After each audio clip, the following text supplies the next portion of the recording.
Hi, my name is David Rudiman. I'm a fourth year candidate at NYU postdoc, and I'm here with Bruce Reis. And Bruce is going to be t teaching the course on Freudian intersubjectivity in the fall. And hi, Bruce. Hi, David. Good morning. Good morning. Good morning. And if you could tell us a little bit about what the course is about. Okay.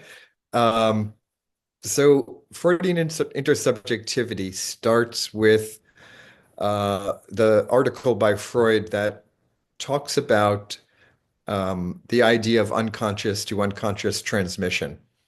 And it's the article where he uses the telephone receiver analogy that the unconscious of one person can communicate with the unconscious of another person, as if through a telephone, and the analyst, presumably, who receives the communication, receives it as an unconscious communication.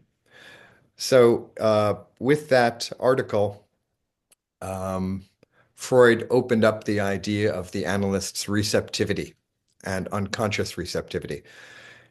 It's a move that the Bionian from Boston, Larry Brown, calls the Big Bang of intersubjective um, phenomena in the psychoanalytic world.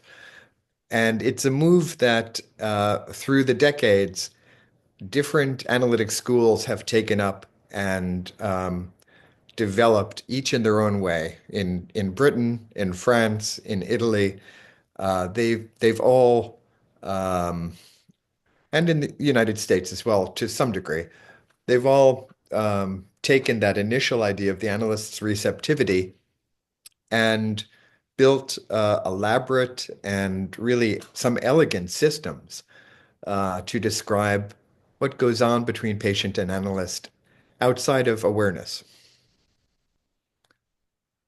Okay.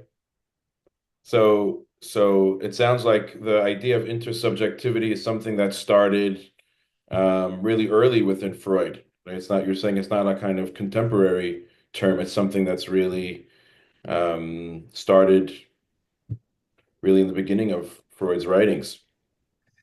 Intersubjectivity is initially a philosophic term, and it goes back several hundred years. We adopted it, in the 1900s, and it can be found in Freud's writing as early as that 1912 paper. Um, and of course, it means a lot of different things to a lot of different people. We have in psychoanalysis, we have this habit of defining terms in different ways, depending on which school you're in. But yes, I think the whole one versus two person psychology idea is a false dichotomy. It doesn't really exist. I think that beginning with Freud and all the way through Winnicott and Bion and French psychoanalysis and Italian psychoanalysis, we see really developed systems of communication, unconscious communication between patient and analyst. And those communications are really the bedrock of analytic treatments. Hmm. Very interesting. That's interesting. And you sound like you mentioned like part of the course and your influences are really from a wide range of psychoanalytic thoughts, including in the US and including in Europe. Could you say a little bit about that and what would that and how that would be brought into the course? Sure.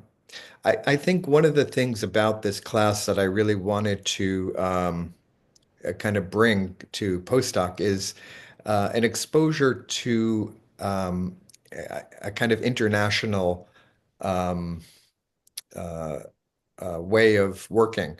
So we have major theorists from France, major theorists from Italy and the UK who have all taken up these ideas. Probably theorists that folks at postdoc aren't very well aware of or know. But in the rest of the world, oh, and also South America. In the rest of the world, these are really major ideas that are in currency. So I think it's really important for the candidates at postdoc to be exposed to the ways analysts are thinking worldwide, because we tend to have a kind of insular view at postdoc. Yeah, yeah. Well, that's very interesting, and it so really kind of broadens the view of the whole field and at large. In terms of theory and case presentations, what would you say is that balance in this course? Well, it's mostly a theory class, but each of the theorists we read, they predominantly write about theory and then give their clinical examples. So, for instance, when the French analyst Michel Dumezin writes about these kind of very bizarre intersubjective exchanges he has with patients, he gives these case examples that are, you can say, really off the wall and kind of exciting to read. And I think taking those up with candidates has been really interesting to get their takes on it, because they don't read like any of the cases we're familiar with. A lot of what we're talking about in Freudian intersubjectivity is about exchanges with patients that are outside the realm of sense making. So they're not about understanding anything or rational sense making. They're something else. And Winnicott talked about this. Bion talked about it. It's about how the analyst needs to be affected and disturbed at some levels in order to receive and be ready to give back to the patient certain unconscious things they've received unconsciously. Yeah. Well, this like I think you gave a very nice overview of over the course of over the course of the whole course, and I think this will be interesting to people. And this sounds like a really interesting course to take, and I hope I'll be able to join. Great. Love to see you Okay. there. Okay. Wednesdays, 8 to 9:30. And Wednesdays 8 to 9:30. Okay, sounds great. Thank you so much for joining us today. Thank you, David.